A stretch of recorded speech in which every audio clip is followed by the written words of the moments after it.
Hello, everybody. Leslie Myrick here. I am Nancy Ganzakoffer's associate coach in the Profit Insiders Academy, and it's Monday. And you know what that means? It is Monday Makeover time with Robin White. Welcome, Robin. Always great to have you here. Thanks, Leslie. It's so good to be here. And today we are diving in. We're doing an inside look at an interior designer's contact page and really doing an audit and taking a look at what's working, what's not, what can be improved, and best practices for your contact page. Because this is a page I think a lot of people just skim over. Yeah, got a contact form. Boom, it's there. Leslie, I agree so much with that. People it's sort of like an afterthought. Like they know they need it and they just slap up a contact form and that's all that's there. And that is a really big mistake because a well thought out contact page is really critical to your website's success. And it should be branded and designed in the same way that the other pages of your website are, so that everything is consistent and cohesive throughout. And the last thing you want is all the other pages to be beautifully branded and designed, and then they go to your contact page and it's just this white page with a form and there's nothing else there. It's going to have a disconnected feeling for people who are visiting it. And let's think about it. For, I would say, almost 100% of interior designers, the primary goal of your website is to get people to contact you. Yes, you want people to see that page. Yes. That's where the form is. That's where the button to schedule a call is. I mean, it might be in other places too. Phone numbers there, your email address is there. And again, they might be in other spots on your website, but that's the page that your ultimate CTA or call to action is driving people to. So we have to put thought into it and have it look just as good as the rest of your website. I love that. Okay, so the design team at Bibby Fine Interiors has very graciously let us audit their contact page live. So we are going to bring it up, and I realize the very top nav is cut off, but that's okay. That would be the same from page to page. Yep. And what you're seeing is the main content on their contact page. So Robin, take it away. All right, let's go. So the first thing that I want to say that I love about the very top of Charmaine's page is she says, contact us. So at least when you land here, you know what page you're on, you're in the right place. That's wonderful. And I think it's great that she gives people an option. So you can fill out the form or you can click that button that says schedule. And actually there's a little typo there. It should be your instead of you, but schedule your free call now. And that takes people directly to her online scheduler where they can actually schedule. So they can bypass the form if they want to. And options are always a really nice thing to be able to give visitors to your website. So you do think there should be multiple points of contact? I was concerned that that would bring confusion or, you know, the client gets overwhelmed with the choose your own adventure. But your take is that it's okay and maybe even encouraged to have different points of entry? Thank you for bringing that up. I would say for me and what I discuss with all of my clients is what we do on your contact page is entirely dependent on what your business's process is for new leads. There is no right or wrong answer. So I'll just use myself as an example. I have a very detailed contact form because I want people to take the time to thoughtfully fill it out. I pre-qualify them. So I actually get an email with the information and then I look through it and decide if I then want to send them a link to my scheduler where they can schedule our discovery call. So they have to do a little bit of work. It's a pretty long form. Now, I know Nancy likes the form to be shorter so that there's no barrier to entry. Again, it depends what stage you're at in your business. Yes. So many things that go into it. Are you really busy and you want to automate that discovery call? You don't want to do what I do where you read through the form and then have to send out the email. Are you not that busy and you want to pre-qualify? So there's no right or wrong. There's so many different ways it can be set up. Like I don't put my email or my phone number on my website. I want the form filled out. Yes. That's how you make initial contact with me. It really is knowing your preferences, your workflow. Yep. And who your ideal client is and what they're going to feel comfortable doing, right? That's a great point. Yeah. So you have to take all of that into consideration and then figure out, okay, this is what I want on my website.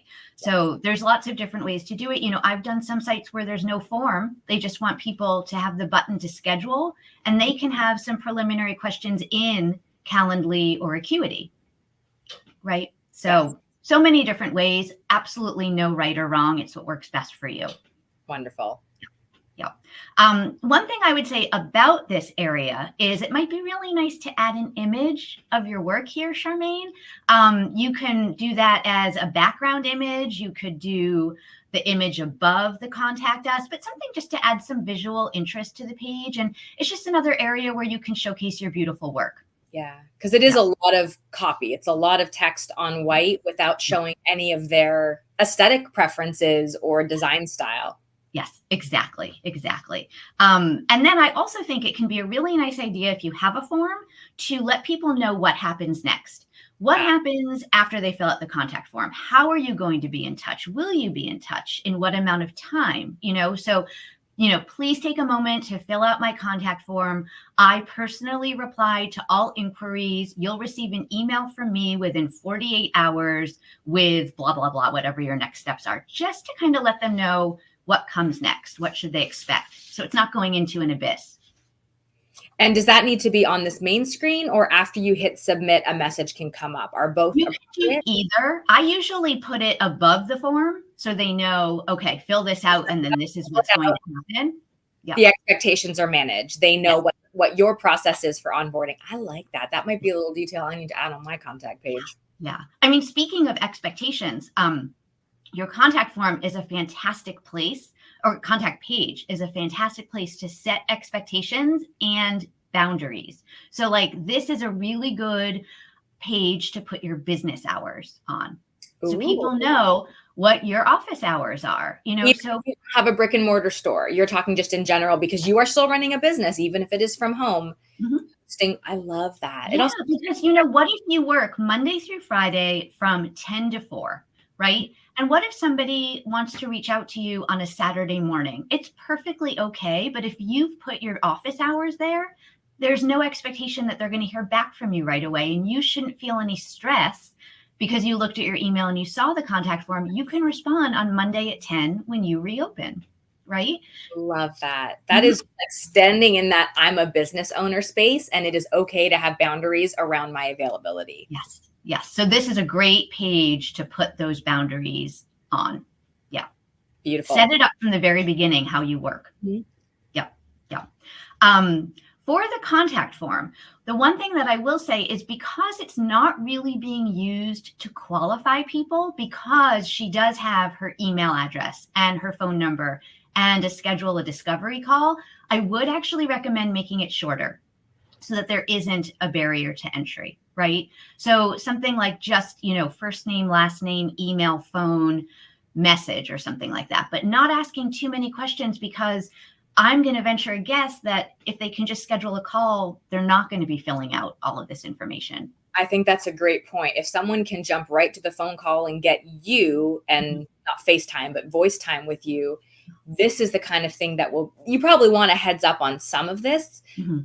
I agree. And maybe that's intentional. They're trying to direct people just to book the call. But if that's the case, I would probably eliminate the form, right?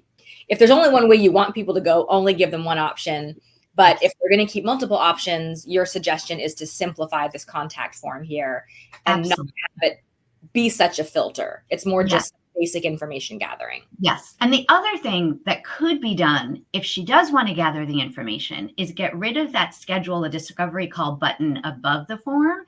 And when people click submit to fill out the form, it can automatically redirect them to her online scheduler. So the only way they're getting to the scheduler is by filling out the form. So again, that comes down to your business processes and how you want to set up, your lead generation strategies. So not to get too techie, but that's fairly simple to do with most schedulers, right? Where you submit and it would just redirect you to a link rather than showing a message or something. Exactly. Well, that's slick. That looks like you've got your ducks in a row and you know what your process is for new clients. Yes, exactly. The other thing that I would just say is right below the contact form, there's an online questionnaire. And I'm just a little confused what that is. When I looked at it, I thought that that was more of something that Charmaine might have people fill out at a bit of a later stage. So I think because I felt a little confusion between that and the form, that Okay. she may want to consider, is this the right place for that online questionnaire? Could it go out via email once they've booked a consultation or something like that? Exactly. Because again, the last thing we ever want anything of our website to do is confuse people. Agreed. Right. Yeah.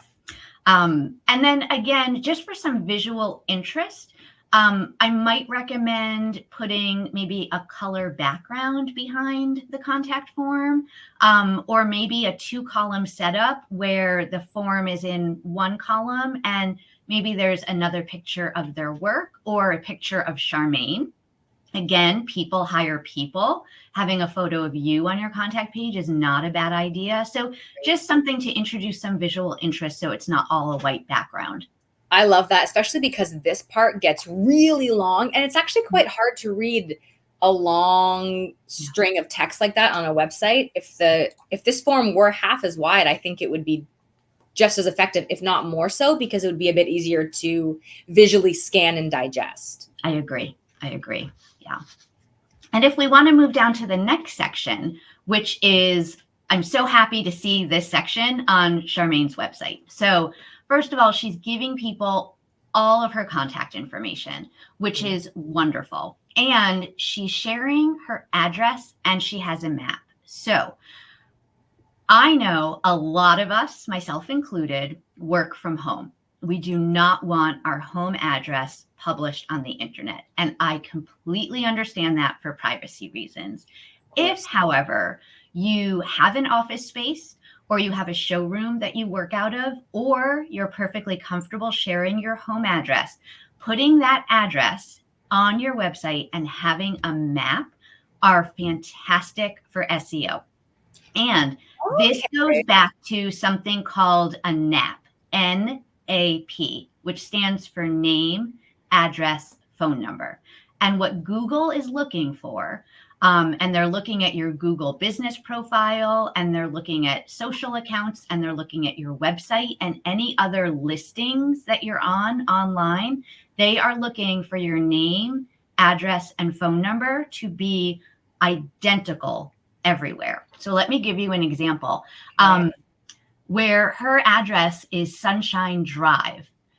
If she's writing out drive, we want it to be written out as drive everywhere and not abbreviated DR in some places. So that seems yeah, you want it to be consistent everywhere. Okay. This is sending symbols of trust to Google, that it's the same business, that you're operating out of the same place. So if you do have an address that you are willing to publish, do this on your contact page. Have a map and put your address there. And Robin, make sure for us that work from home, yeah. I know you mentioned a couple ways, but what are ways you can get an address? Because I agree. It's if I go to a website and there isn't an address, and for some industries like yours, you're completely web-based. I'm not surprised you don't have an address listed. Yeah. For a designer that's serving a local area, I do think there's a lot of value. And you're pointing out the SEO benefits I didn't even know were there. Yeah. What are ways people can get a business? And it would be a mailing address most likely, but do you have suggestions on how people can do that so they can start building that SEO consistency for their service area and location? Yeah, so it's really tricky because for local businesses, it's really going back to your Google business profile. Google's really particular. You cannot use a PO box for that address. I was going to ask if okay. You cannot. It goes against their terms of service. Don't do it. Okay.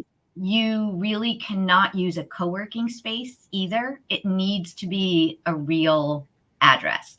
And their verification methods for that address have started changing. So we never know who they're going to ask for what verification, but lately some people are being asked for video proof. Wow. I've only ever gotten like the The postcard. postcard. Yeah. Yes.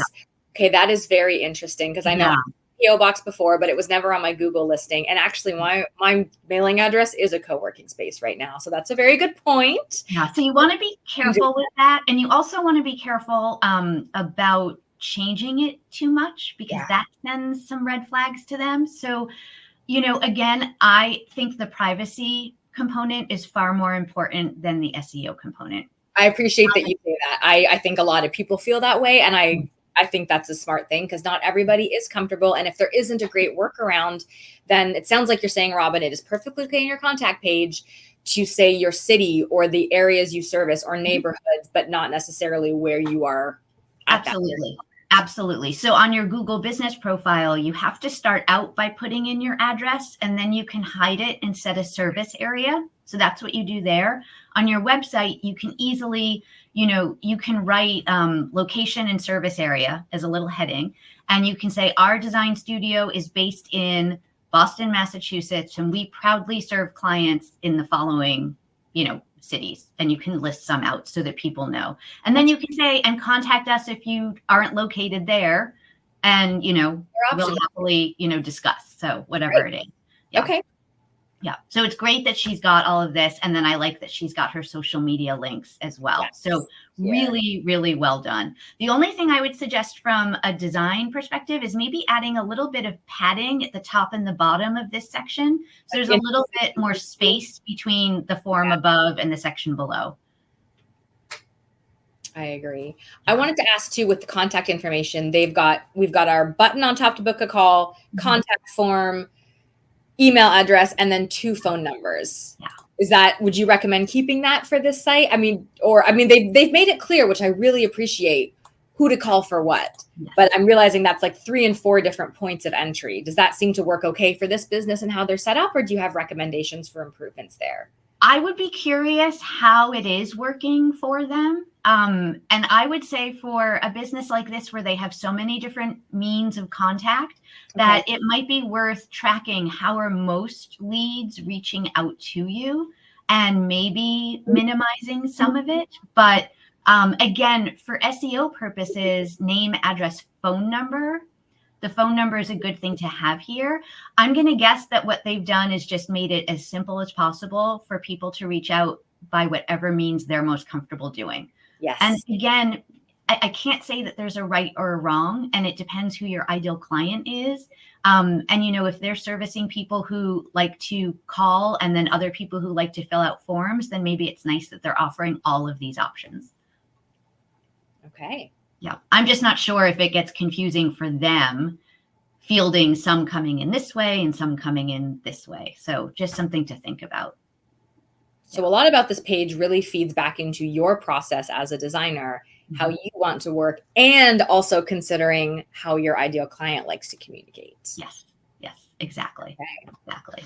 And then if we scroll down to the next bit, you can see they've got a lead magnet here. And that's great that she has a lead magnet. I'm all for having one if email marketing is part of your marketing strategy. That's absolutely fantastic.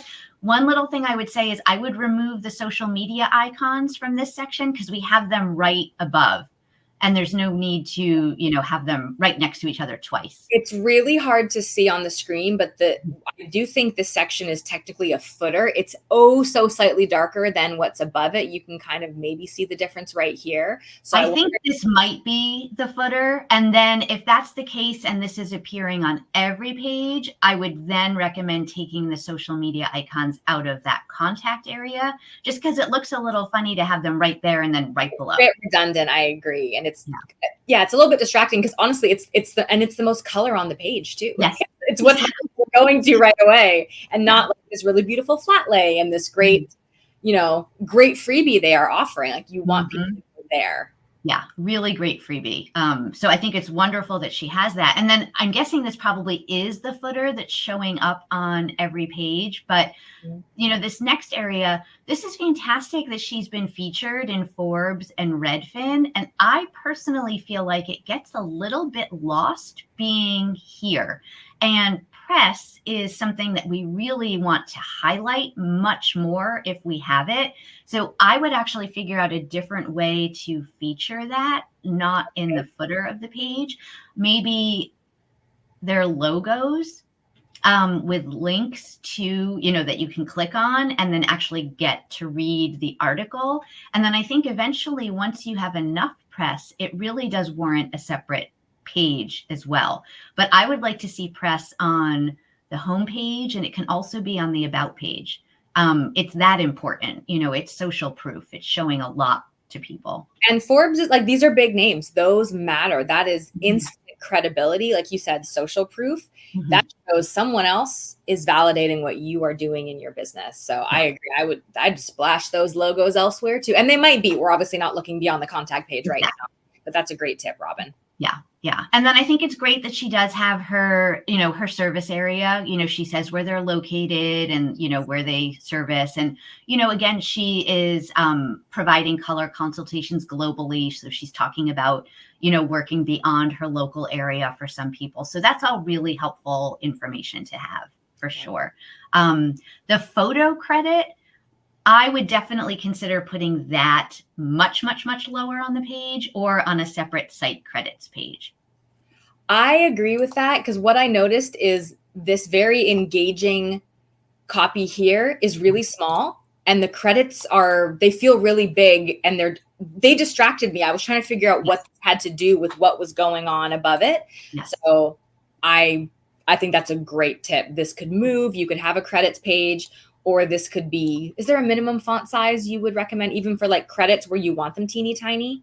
I mean, you don't want to do a 6-point font on a website, but you also don't need it as big as your main body copy. Like you could probably go down to 12-point for something like that. That's just not, it's always nice to give credit to people who've worked on your website, but let's be honest, that information is not helping convert visitors. So while it's a great thing to have there, it should be really much closer to the bottom of the page. I actually would rather see it, if we keep scrolling down, you can see that there's a footer menu, and I would almost put it down there. You can even have something that says site credits that then links to a page on your site where you list out the copywriter, the web designer, photo credits, or you could just put photo credit and it can link off to the photographer's website. But again, we want it to be that sort of information really unobtrusive, because it's not converting, it's not helping to convert clients. And that's the goal of the website. It's just kind of a nice nudge or backlink or kudos to the people that have provided services for your website. Exactly. So yeah. And then I would say great that she's linking to other pages of her website, that she's got the menu down at the bottom. I'm so happy to see that she has a privacy policy, because she does have a contact form and she is collecting personal information.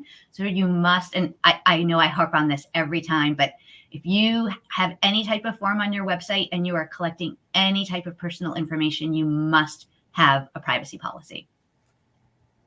So important. And the laws around the country are changing daily. Robin, I believe you had mentioned a company you recommended for terms and privacy policy. Can you say that name again? Because I know people are going, but how do I get a privacy policy? Do I just copy and paste somebody else's, which is what I have done in the past and I don't think is correct. So don't do that. And what I'd be happy to do is drop a link as well in the comments. But the company that I use and recommend is called Termageddon. Yeah, it was founded by a husband and wife. He's a web developer and she is a privacy attorney. And what's fantastic is about their services is you have a yearly fee that you pay to them. They give you HTML code to embed on those pages of your website. Easy. And as the policies around the world change, they will auto update your policies so that they stay up to date and you're covered. And just that peace of mind is worth, $120 a year. Well, yeah. And it's one of those things that, we all take that for granted. Cookies and privacy policy and terms, like we see them everywhere. It's like blah, blah, blah, blah, blah. But it isn't when they're coming after you because you've been collecting data on your contact page without explaining your privacy policy and knowing that you are up to date with the current laws and regulations. Yeah. And again, I don't want to scare anyone, but the thing that you have to realize is, yes, most interior designers are local businesses and most of your clients are local to you. However, the laws that you have to abide by for privacy have to do with the location where the visitor coming to your website is visiting your website from. Okay. So think about it. If you live in Florida and you only service Miami, but someone in Brazil has a second home in Miami and they want to hire you to renovate it for them, and they visit your website from Brazil. I'm using a bad example when I say Brazil, but their privacy laws in that country are what you need to abide by. Yeah. Sounds challenging. Which is why you want a professional to do it. That's great insight, Robin. I appreciate that, because I think in the past I have just found a similar designer's website, taken their policy, copied and pasted, and been like, that's good enough. It's not good enough. It's not good enough. And it's really something that is coming to the forefront. More and more states in the US are starting to pass individual privacy laws. Europe has its own, Canada has its own, California's is actually quite strict. So there's a lot to think about. And, you know, we have to wear so many hats as a small business owner, but don't just like bury your head with this one, because it's a legal thing. It's important. I don't want to mess with that. That's great advice. Yeah. But really, you know, well done, Paige Charmaine. I think with just a couple of tweaks, it can be absolutely phenomenal. And I think she's done a great job. Yeah. I think it's a great start. And there's you've given some great tips, Robin, a few edits, a few modifications, some editing, some photos, a bit more visual. And I agree. I think it's going to be beautiful. Yeah, absolutely. And Charmaine, thank you so much for letting us take a look at this and go through this. And if anybody would like to volunteer their website for us to do a mini audit, you know, please feel free to send me a message or pop something in the comments and we can add you to the list. I think right now, I think we're looking for someone starting in June or July, if I'm remembering correctly. Wonderful. Okay. So we've got a few more coming up over the next months, and then we've got some openings to do some more website audits. I have one final question for you, Robin, for my own curiosity. What's the best thing to call your contact page? Just contact. Right now I have inquire. I don't want to get too cute, but what are best practices around what that page and what the slug in the URL should be? Yeah, that's such a great question. I think, again, this comes down to your brand. So let's think about the words contact and inquire. Inquire sounds a little more elevated and a little more high end. So if that fits in with your branding, then that's a perfectly fine word to use for your contact page. If it doesn't, contact is great. Connect can be good. You know, contact is the sort of standard. Mine is inquire because that fits in better with my brand. So again, no right or wrong, but either one of those is going to be absolutely fine. So contact, inquire, connect. Those are your three recommendations depending on your brand, but don't get too cutesy. Don't get cutesy. For coffee. You know, the thing is, in your menu and for your slug, don't get cute. On the top of the page, feel free to get cute if that's, if that goes with your brand. And I know slug is a word I threw out that I realize most people don't know. That's the words that come after your website name in the address bar. So babyfineinteriors.com/contact. Contact is the slug, just so we're getting everybody clear on really detailed SEO terms, but they do matter. And what you call your contact page matters because the Google gods are looking at all those words and making sure that everything. They look at everything. Yeah. All right. Yeah. Robin, this was awesome. Thank you for this deep dive. I got a lot out of it. I know there's a lot of designers going, oh, I really got to up my contact page game, realizing that, your whole website is there directing people to this moment. So you've got to make it good. You've got to capitalize on their attention and their interest. And this page can't be a letdown after they've gone through the rest of your beautiful website and portfolio and everything else you've put so much time and money into there. Yeah. Don't make it an afterthought. Design it and spend some time there. Yeah. Perfect. All right. Well, thank you, Robin. We will see you next time for another Monday makeover. Thanks, Leslie.